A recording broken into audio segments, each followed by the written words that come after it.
உயர்மலையோ சமவெளியோ இரண்டிலும் நீரே என் தேவன்.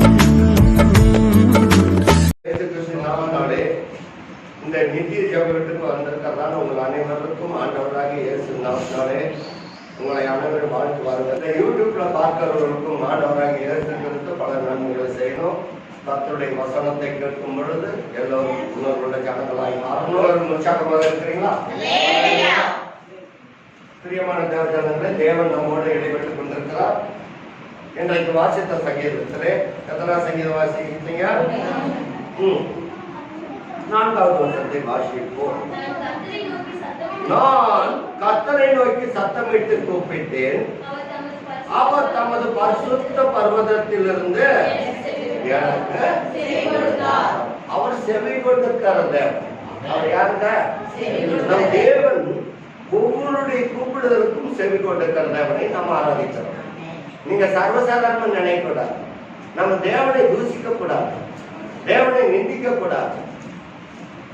எடா ஆராதனை வச்சுட்டாங்களே எப்படா முடிப்பாங்க நம்ம இருதயத்துல கூட நிந்திக்க கூடாது, தூசிக்க கூடாது. ஏன் சொல்றேன்னு சொன்னா, இன்றைக்கு வாசித்த சங்கீதம் நம்முடைய கூப்பிடுதலுக்கு அவர் என்ன செய்கிறாரா?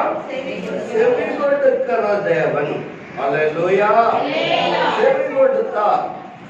அவர் செவி கொடுக்கிற தெய்வம். நாம் கூப்பிடுகிற பொழுது, ஆபத்தில் கூப்பிடுகிற பொழுது அவர் நமக்கு செவி கொடுப்பார்.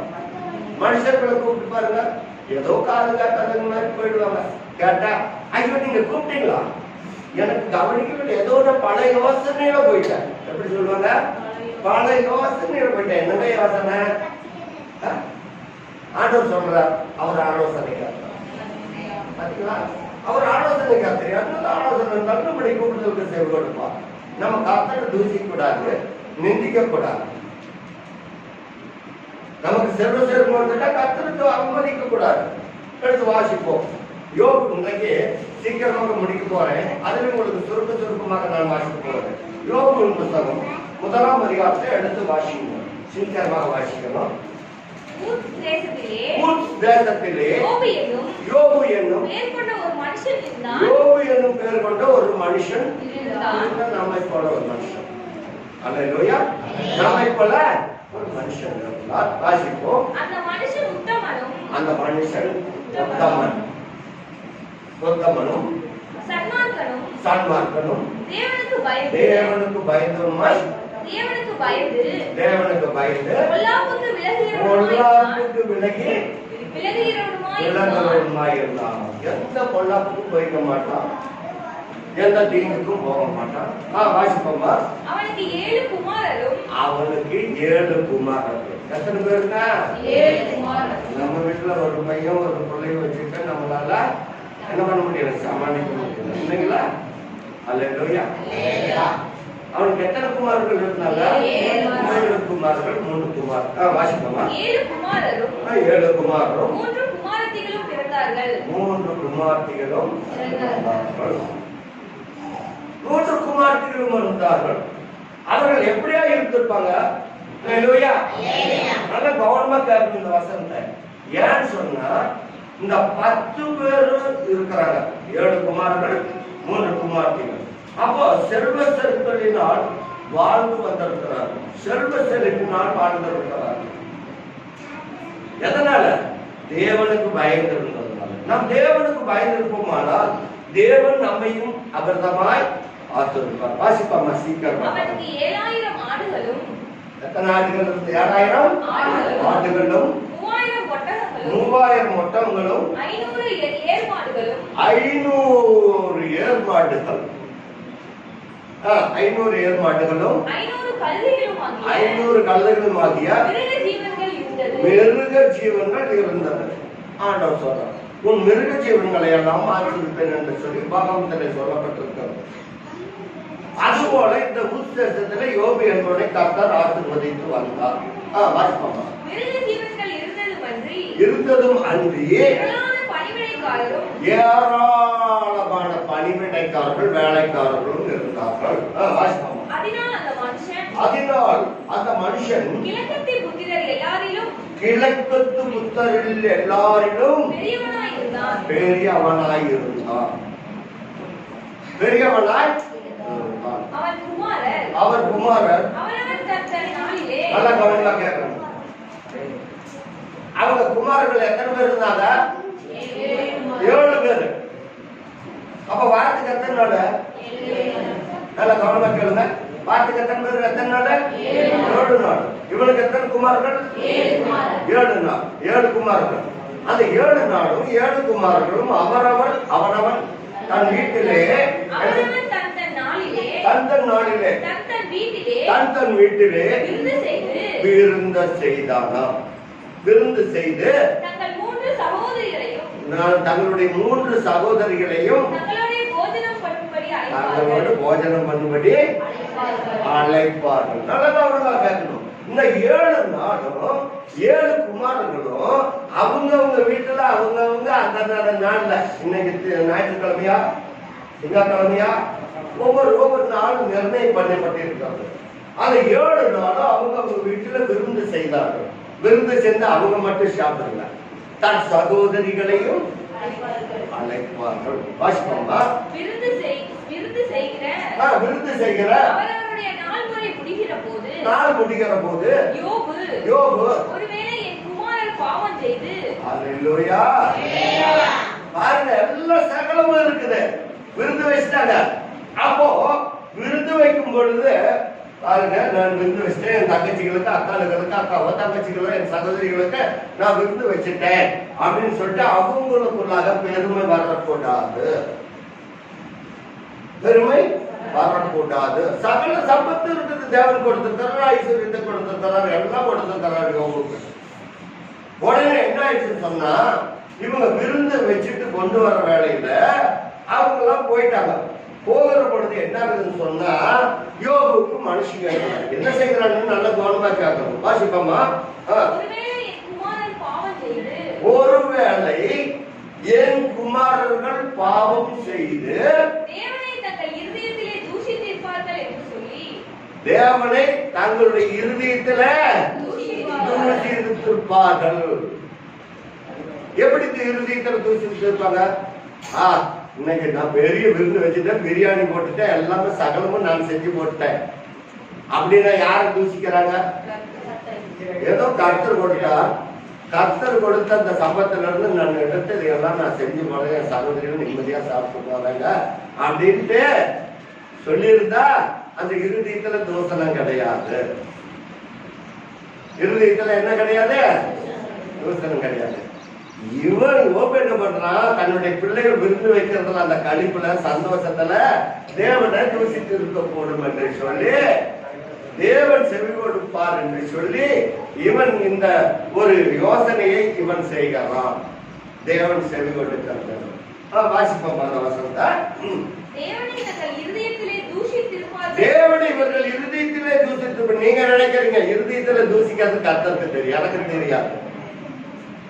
யார் இருதயத்துல ஆண்டவரை தூசித்தாலும் நிந்தித்தாலும் தேவனுக்கு தெரியும். நானே தேவனை நிந்தித்தாலும் தூசித்தாலும் தேவனுக்கு தெரியும். யாரா இருந்தாலும் சரியா.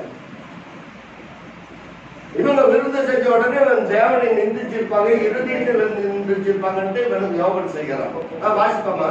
அவர்களை அழைத்து அனுப்பி பரிசுத்தப்படுத்தி அதிகாலமே எழுந்து அவர்களுடைய எல்லாருடைய இலக்கத்தின்படியையும் சகன பலிகளை செலுத்துவான். எதற்காக?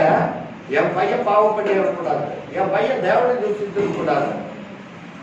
பாவம் இல்லாமல் இல்ல, ஆனாலும் தேவனை இருதயத்தில் நிந்திக்க கூடாது, இருதயத்திலே தூசிக்க கூடாது.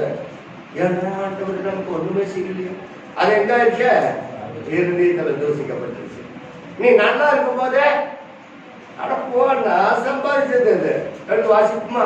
27 உபாகமும் 28ஆம் அதிகாரம். சீக்கிரமா எடுத்து வாசிக்கணும், நம்ம முடிக்க போற சீக்கிரமா. உபாகமும் 28ஆம் அதிகாரம். நான் அப்புறம் உங்களுக்கு எல்லாத்தையும் சொல்றேன். உபாகமும் 28ஆம் அதிகாரம்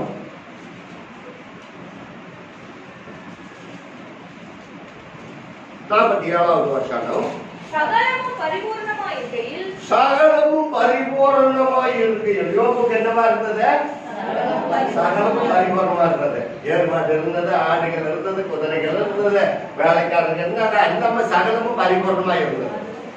இருந்தாலும் அந்த பரிபூர்ணத்துல இவங்க சாப்பிட்டாங்க எல்லாரும்.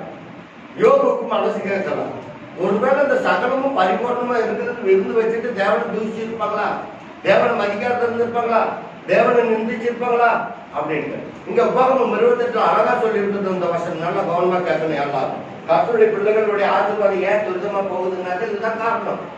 சகலமும் பரிபூர்ணமாய் இருக்கையில் நீ மனமகிழ்ச்சியோடும் களிப்போடும் உன் தேவனாகிய கர்த்தரை சேவியாமல் போனது நிமித்தம். பாத்தீங்களா? அப்போ விருந்து வச்சாங்க, பசங்களெல்லாம் விருந்து வச்சாங்க. அங்க தேவனை சேவிச்சாங்களோ சேவிக்கலையோ அப்படின்னு அவனுக்கு தெரியல. யாருக்கு தெரியல? யோபுக்கு தெரியல. ஹல்லேலூயா. நமக்கு அப்படித்தான். நமக்குன்னு நான் என்னை சேர்த்துதான் சொல்றேன். நமக்கு ஒரு ஆசீர்வாதம் வந்துருக்குதுன்னு வச்சுங்க, கர்த்தரை தேட மாட்டோம். ஏன்? எல்லாம் பரிபூர்ணமா இருக்குது. கர்த்தரை தேட வேண்டிய என்ன அவசியம் இருக்குது? சில ஸ்திரீகள் காணிக்கை கூட கொண்டு வந்து கொடுக்க மாட்டாங்க. ஏன்னு சொன்னா காணிக்கை பத்தி சொல்றேன்னு நினைக்க வேண்டாம், அது ஒரு நாளைக்கு பிரசங்கம் பண்ணிக்கிறேன். நாம் பெண்களிடத்துல தான் ஆசீர்வாதம் இருக்குது. ஏன் சொன்னாக்க புத்தியுள்ள ஸ்திரியோ வீட்டை. அப்ப அதுதான் ஆட்கள் சம்பாதிச்சாலும் அந்த புத்தியுள்ள ஸ்திரீ தன்னுடைய சேமிப்பை சேமிச்சு வச்சு அந்த வீட்டை கட்டுவதற்காக, அந்த குடும்பத்தை நடத்துவதற்காக ஆண்கள் கொண்டு வந்து பெண்களிடத்தில் கொடுப்பாங்க. அப்ப கொண்டு வந்து கொடுக்கையில ஸ்திரீகள் தன்னுடைய கையினால கூட வெளிக்காரர்களுக்கு காணிக்கை கொடுக்க மாட்டாங்க.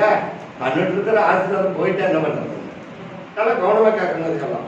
நான் சம்பளம் வாங்கினேன், எல்லாமே வாங்கினேன், நான் காணி கொடுக்கணும்.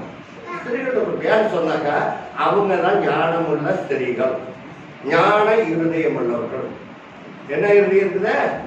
ஞான இருதயம். பெண்கள் கொடுக்கும் பொழுதுதான் தேவன் வானத்தின் பலகடிகளை திறந்து கொடுப்பார். இந்த ஞான இருதயம் பெண்கள் இடத்துல தான் முதலாவது தோணும். ஏன்னாக்கா அவங்க புத்தியுள்ள மனுஷன் சொல்லி இருக்குதா? யாருங்க? புத்தியுள்ள ஸ்திரீ. காணிக்கை கொடுத்தா நம்மள்ட்ட இருக்கிற ஆசீர்வாதம் போயிடுமா அப்படின்னு காணிக்கையை தொட்டு ஊழிக்காரங்க நடத்துறேன். அல்லேலூயா. நான் சொல்றது நீங்க நல்லா கேட்கணும். ஞான இருதயம் உள்ள ஸ்திரீகள். நீங்கள் எல்லாம் யாரு? ஞான இருதயம் உள்ள ஸ்திரீகள். நல்ல கவனமா கேட்கணும். வசனத்தின் படி தான் சொல்றேன், வசனம் இல்லாத நான் சொல்ல மாட்டேன். அல்லேலூயா. கொடுத்து பழகணும். ஏன் நான் சம்பாதிச்சேன், நான் நசம்பா கொடுக்கணும்? ஏன்? பெண்கள் மூலியமாக தான் அந்த ஆசீர்வாதம் வருகிறாங்க. அல்லேலூயா. அவங்கதான் புத்தியுள்ள ஸ்திரீகள், அவங்கதான் ஞான இருதயம் உள்ள ஸ்திரீகள். அல்லேலூயா. வாசிப்போமா சீக்கிரமா. என்னாச்சு? கர்த்தரை சேவியாமல் போனது நிமித்தம். நல்லா படிக்கணும். சகலமும் பரிபூர்ணமா இருக்கையில நீ மனமகிழ்ச்சியோடும் களிப்போடும் பாத்தீங்களா? உங்களுக்கு பணம் வந்துருச்சு, சொத்து வந்துருச்சு, சொகம் வந்துருச்சு, நீங்க எல்லாம் பரிபூர்ணமா இருக்குன்னு சொல்லிட்டு கர்த்தரை சேவியாமல் போயிட்டீங்க, கர்த்தரை தேடாமல் போயிட்டீங்க. போனது நிமித்தம் என்னவாயிடுச்சா? சகலமும் குறைவு. கர்த்தர் கொடுத்தார் உங்களுக்கு எல்லா நன்மையும் கர்த்தர் நமக்கு கொடுத்தார். அதனால யாரு கொடுத்தது? நான் ஆரம்பம் சம்பாதிச்சேன், வீட்டுக்காரர் சம்பாதிச்சாங்க, நகர் அதுக்காக வேலைக்காக. சகலமும் ஆசீர்வதிப்பார். ஆசீர்வதிச்சா நீங்க மகிழ்ச்சியோடு என்ன பண்ணணும்? கர்த்தர் தரணும். அதை விட்டுட்டு இதெல்லாம் எனக்கு வேண்டாம் அப்படின்னு சொல்லிட்டு கர்த்தரை சேவியாமல் போனால் வாசிப்போமா? சகலமும் குறைவுபட்டு போயிடும். என்னை நீங்க ஒன்றும் சொல்ல வேண்டாம், வேதத்தின்படியாகத்தான் சொல்லுகிறேன். சகலமும் குறைவுபட்டு பட்டினியோடும். என்னங்க? பட்டினியோடும் சாகத்தோடும் நிர்வாணத்தோடும் கர்த்தர் உனக்கு விரோதமாய் அனுப்பும் சத்துருக்களை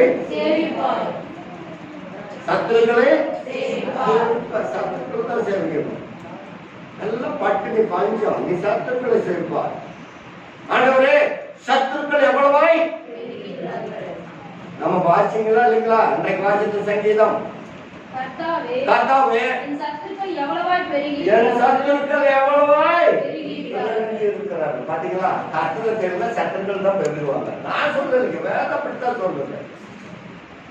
சத்துருக்களை நம்ம ஆண்டு கொள்ளணுமா? சத்துருக்களை தேடணுமா? சத்துருக்கள் நமக்கு எதிராக பெருக சொல்லி விடக்கூடாது.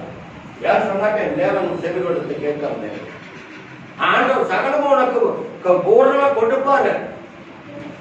அப்புறம் நீங்க கர்த்தர் மகிழ்ச்சியோடும் அப்புறம் என் தேடலுனாக்கா அதுக்கு யார் என்ன செய்ய முடியும்? ஒன்றும் பண்ண முடியாது. பட்டினியோடும் நிர்வாணத்தோடும் உண்ண உணவு இல்லாமலும் முடுக்க உடை இல்லாமலும் எதிரிகள் நம்மை ஆடுவாங்க.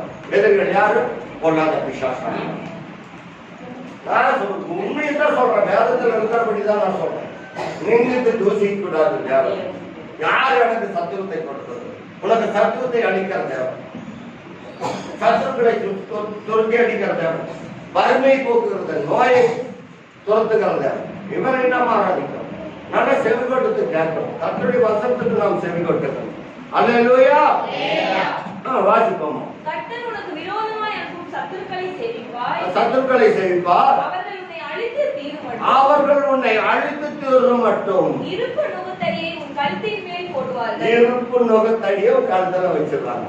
நீங்க ஆண்டவரை சேர்க்கல, ஆண்டவரை சேர்க்கல, இருப்பு நுகத்தடி எப்ப பார்த்தாலும் இந்த இறுதி கடினப்பட்டுக்கிட்டே இருக்கும். இருப்பு நுகத்தடியை வச்சிருவாங்க.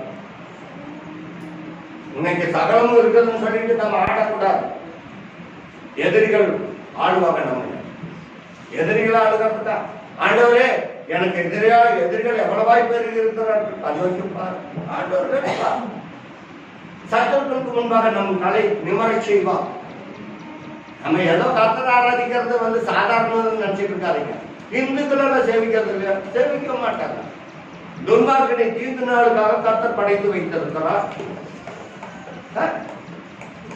கர்த்தரை தேடாதவர்கள் அந்நிய தேவனால் வாதைகளால் பாதிப்பார்.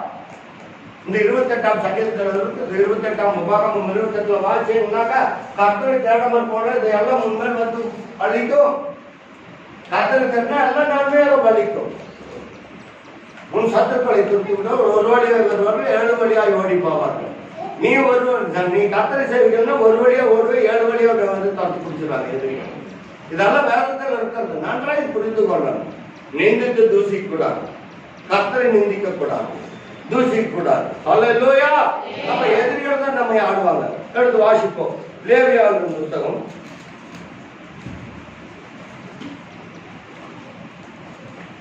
24ஆம் அதிகாரம்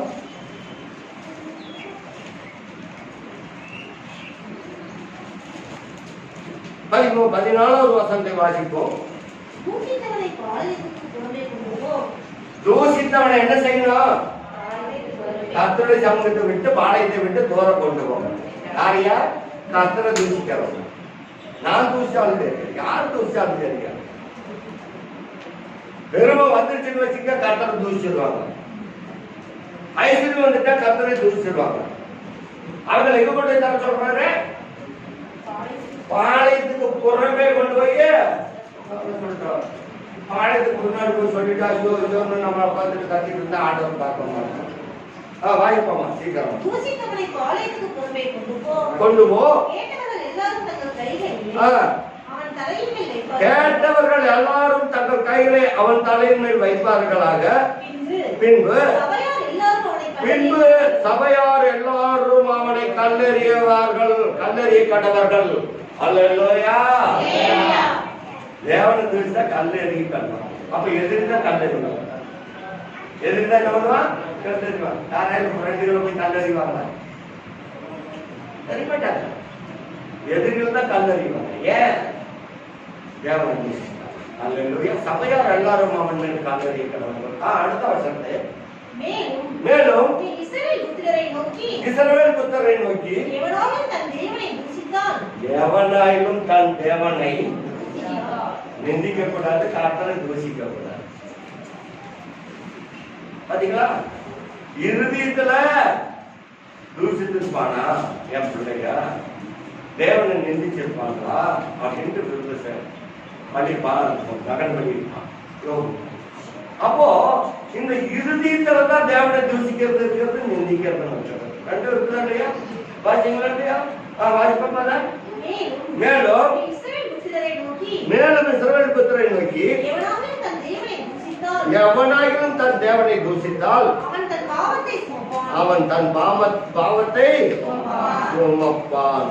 அவன் பாவத்தை சுமக்கிறபடினால தேவனை தூசிக்கிறான்.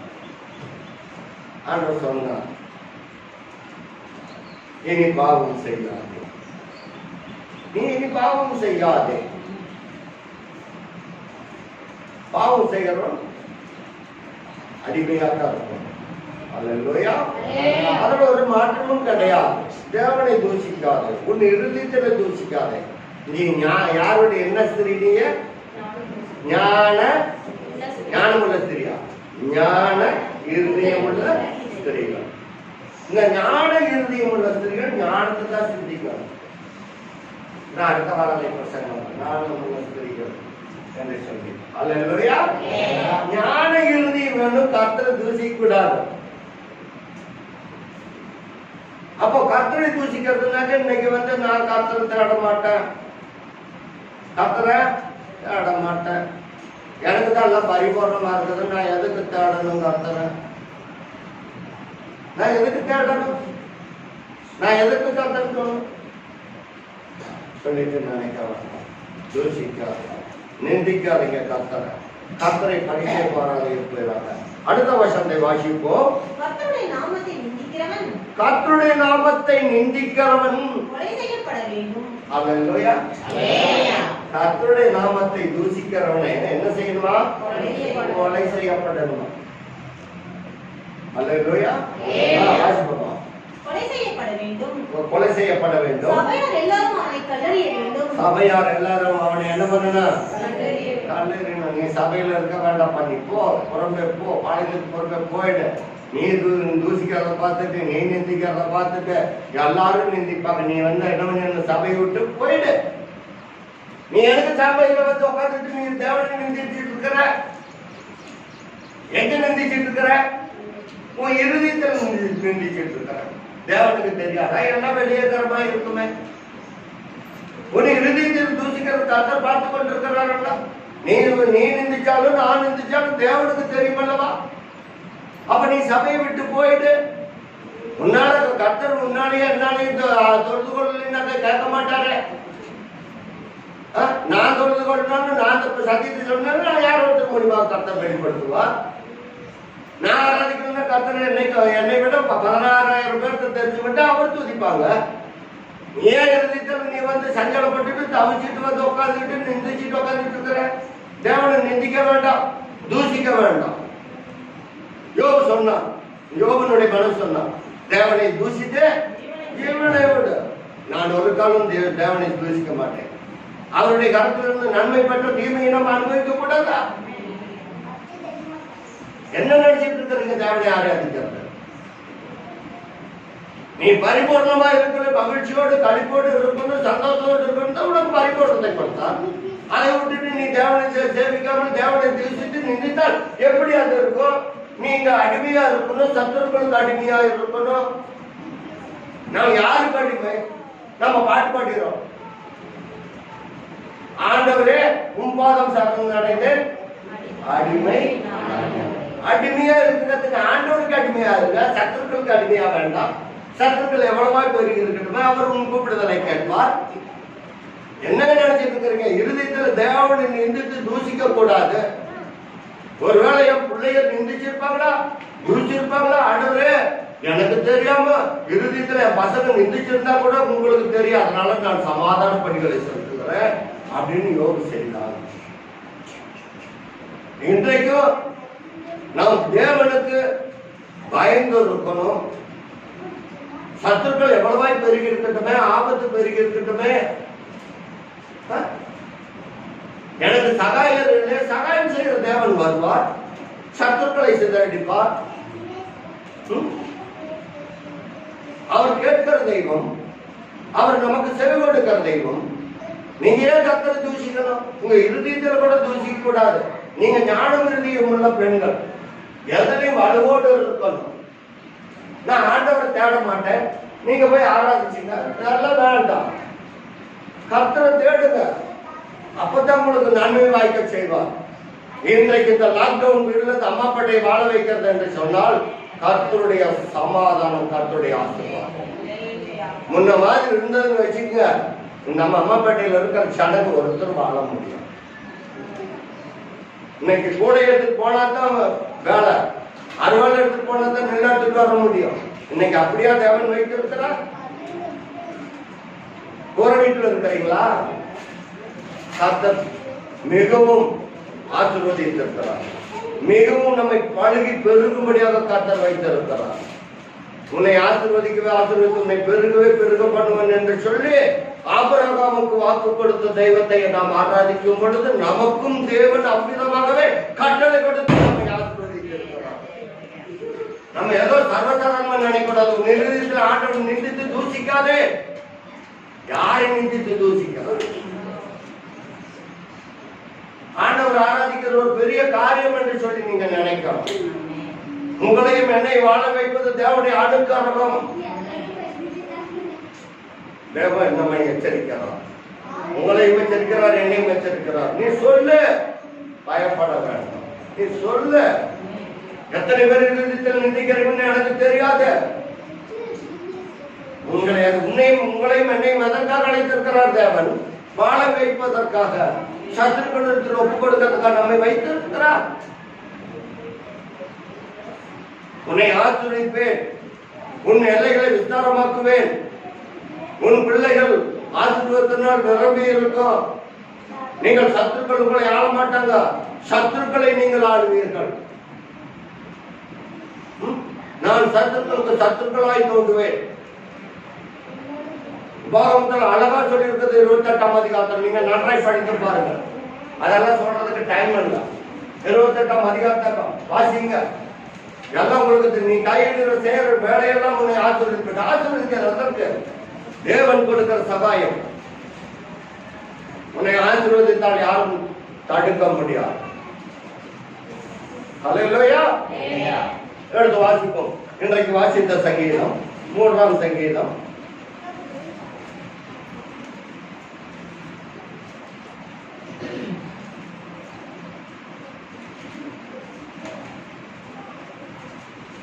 அஞ்சாவது வசனத்தை வாசிப்போம். நான் படுத்து நித்திரை செய்தேன், விழித்துக் கொண்டேன். கர்த்தர்களை இரவு பொழுது கர்த்தர் நம்மை தாங்கிட்டு இருக்கிறார். அவர் உறங்காமலும் அவர் உறங்குகிறதும் இல்லை, எதற்காக தூங்குகிறதில்லை. கர்த்தர் நம்மை தாங்கி கொண்டு இருக்கிறார். நீங்க எல்லாம் நினைக்கிறீங்க, இரவு முழுவதும் நம்மை பாதுகாக்கிறவராய் இருக்கிறார். என்னன்னு படிக்கிறீங்க அந்த வசனத்தை? நல்லா வாசிப்போம். நான் படுத்து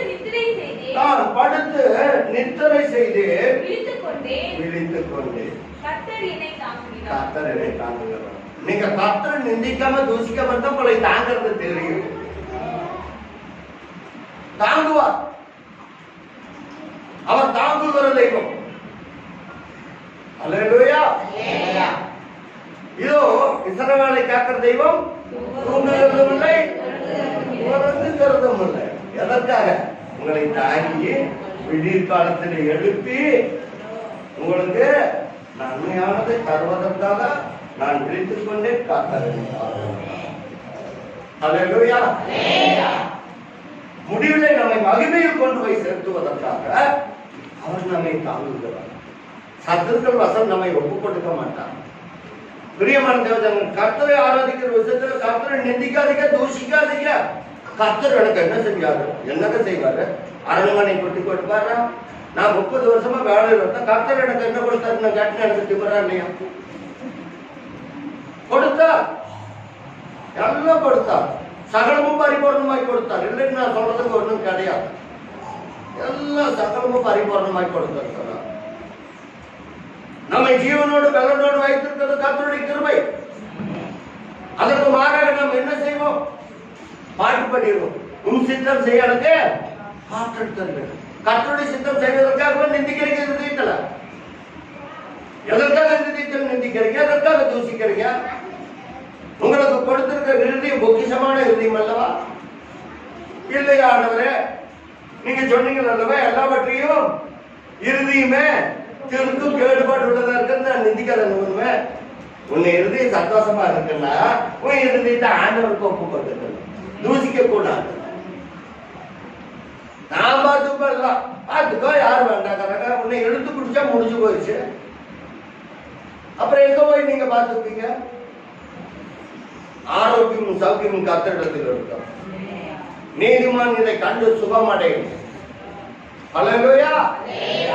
நீங்க நினைக்கிறீங்க ஏதோ நம்முடைய காரியம் என்று சொல்லி, இந்த சுவாசம் இருக்கிறவரையும் தேவனை ஆராதிக்கணும். நமக்கு ஆசீர்வாதத்தை கர்த்தர் கொடுப்பார். நம் தலைகளை உயர்த்துகிற தேவை. நம் தலைகளை, நம்முடைய தலைகளை எல்லாம் கர்த்தர் என்ன செய்வார்? தலை நிம்மதி செய்வார். எல்லோரும் முழங்கால் படியிடுவோம், ஜெபிப்போம்.